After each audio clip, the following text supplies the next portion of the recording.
بسم اللہ الرحمن الرحیم۔ السلام علیکم۔ میں ہوں ڈاکٹر رفیق بھٹی رولام والی مظفر گڑھ سے۔ آج کا میرا ٹاپک یہ ہے کہ ڈینگی بخار سے کیسے بچا جا سکتا ہے۔ تو ناظرین، پہلے میں نے ایک ویڈیو بنائی ہے جس میں ڈینگی کے بارے میں، علامات کے بارے میں تفصیل سے ڈسکس کیا گیا ہے۔ تو آج کا میرا ٹاپک یہ ہے کہ ڈینگی بخار سے کیسے بچا جا سکتا ہے۔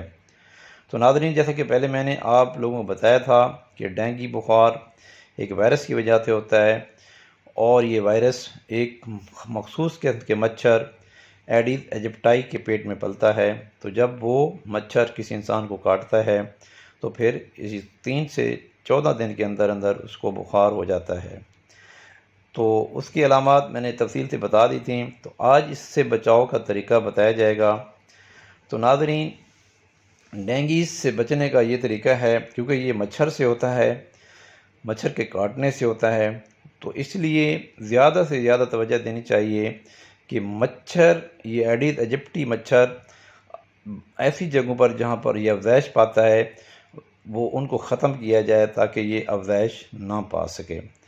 تو یہ ایڈیز ایجپٹی عام طور پر چھوٹے چھوٹے پانی، صاف پانی، ایسی جگہ پر جیسے گملے میں پانی کھڑا ہوتا ہے، جیسے چھت کے اوپر برتن رکھ دیے جاتے ہیں پرندوں کے لیے پانی پینے کے لیے، یا اس طرح کے جیسے بارش آتی ہے تو چھوٹی چھوٹی جگہ پر پانی کھڑا ہو جاتا ہے، جیسے ٹائروں کی دکان کے اوپر، قبرستانوں کے اندر چھوٹے چھوٹے گڑھے بنے ہوتے ہیں تو وہاں پر پانی کھڑا ہو جاتا ہے۔ تو ایسی سنسان اور سب جگہوں پر پانی ٹھہرنے کو روکا جائے۔ تو جیسے چھوٹے چھوٹے شاپر پڑے ہوتے ہیں، بارش آتی ہے اس میں پانی اکٹھا ہو کے کھڑا ہو جاتا ہے، تو ایسی جگہوں پر بھی یہ ایڈیز ایجپٹی کا مچھر جو ہے پل سکتا ہے۔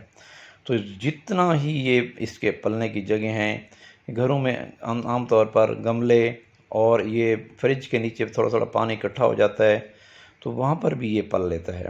تو ایسی تمام جگہوں کو صاف ستھرا رکھنا چاہیے، تو پانی اکٹھا نہیں ہوگا، مچھر نہیں پلے گا، تو انشاءاللہ ڈینگی بھی نہیں ہوگا۔ اور دوسری بات کہ جب اگر مچھر پل بھی گیا ہے کسی طریقے سے، تو یہ مچھر عام طور پر صبح یا شام کو کاٹتا ہے، اور یہ زیادہ اونچی اڑان نہیں لیتا ہے۔ اگر ایک گھر میں ہے تو اسی گھر کے اندر رہتا ہے، زیادہ سے زیادہ دوسرے گھر تک چلا جاتا ہے، یہ زیادہ دور اڑان نہیں لیتا ہے۔ تو ایسے مچھر کو نظر رکھنی چاہیے جو صبح کو نکلتا ہے، صبح یا شام کو نکلتا ہے۔ تو اس کے کاٹنے سے تمام بچاؤ کے جو طریقے ہیں وہ اختیار کیے جائیں تو ڈینگی بخار انشاءاللہ نہیں ہوگا۔ تو وہ کیا ہو سکتے ہیں کہ عام طور پر جو ہے نیٹس کا استعمال کیا جاتا ہے رات کو سونے کے لیے، کپڑے مکمل پہننے چاہیے، شرٹس جو عام طور پر یہ جو ٹی شرٹس اور یہ ادھوری شرٹس پہنی جاتی ہیں تو یہاں تک پوری سلیپ مکمل اس کے ساتھ استعمال کیا جائے کپڑے۔ اور اس کے علاوہ ریپیلنٹس، ماسکیٹو ریپیلنٹس رات کو سونے کے لیے چہرے کے اوپر یا بازو کے اوپر جو جگہ پاؤں کے اوپر ننگی رہ جاتی ہیں وہاں پر یہ لگا دیے جائیں تو مچھر نزدیک نہیں آئے گا۔ اس کے علاوہ دیہاتوں میں خاص طور پر رات کو جو طریقے دھواں لگا دیا جاتا ہے یا جو بھی طریقے مچھر سے بچنے کے لیے آپ استعمال کر سکتے ہیں تو مچھر نہیں کاٹے گا تو ڈینگی بھی نہیں ہوگا۔ تو یہ ہیں اس سے بچاؤ کے طریقے۔ تو امید ہے یہ آپ کو سمجھ آ گئے ہوں گے۔ اس کو لائک کریں اور اپنے دوستوں کو شیئر کریں تاکہ زیادہ سے زیادہ لوگوں کو اس کے بارے میں معلومات ہوں۔ اور اگر آپ نے میرا چینل سبسکرائب نہیں کیا ہے تو اس کو سبسکرائب کر دیں، نیچے سرخ بٹن کو دبا دیں تاکہ اس سے حوصلہ افزائی ہوتی ہے، اور اس کے علاوہ یہ بھی فائدہ ہے کہ جو بھی ویڈیو اچھی آئیں گی پھر آپ کے پاس خود بخود پہنچ جائیں گی۔ شکریہ۔